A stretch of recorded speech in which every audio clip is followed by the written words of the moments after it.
An ice-breaking handshake between the leaders of China and Japan. President Xi Jinping met with Prime Minister Shinzo Abe on Monday ahead of the APEC Leaders Meeting. It is the first time they've met following territorial disputes in the East China Sea.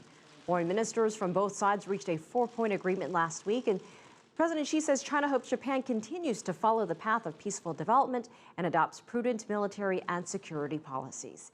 As CCTV's Terrence Terashima reports, Abe is expected to make an important political decision during this trip to Beijing.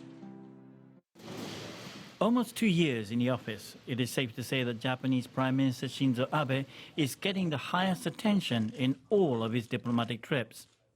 Although there are a number of diplomatic and economic issues Shinzo Abe is expected to address during his attendance at this APEC meeting, center of Japanese media focus remain on the bilateral summit with President Xi Jinping.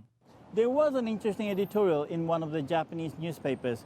It says Shinzo Abe is caught between the devil and the deep sea. Internally, he needs to make a number of important political decisions while expected to ease tensions on the disputes in the East China Sea. Some formal advancement is very much expected from the Sino-Japanese summit.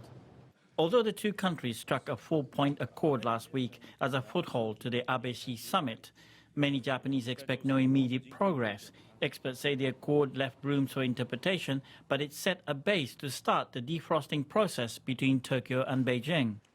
Japanese media reported on Monday's bilateral summit very briefly, quoting Shinzo Abe saying that this is the start to mending the relationship between the two nations.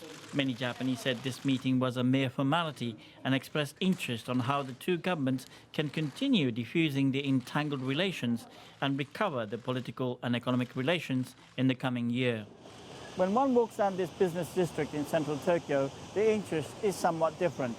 Many are watchful of what Shinzo Abe will explain about the progress of Abenomics and his future plans, especially after the recent monetary easing by the Bank of Japan and so-called the third arrow of his economic strategy, the structural reform and productivity-boosting investments, are rather ambiguous.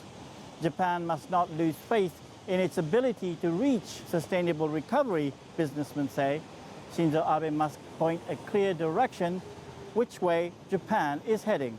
Terrence, CCTV, Tokyo.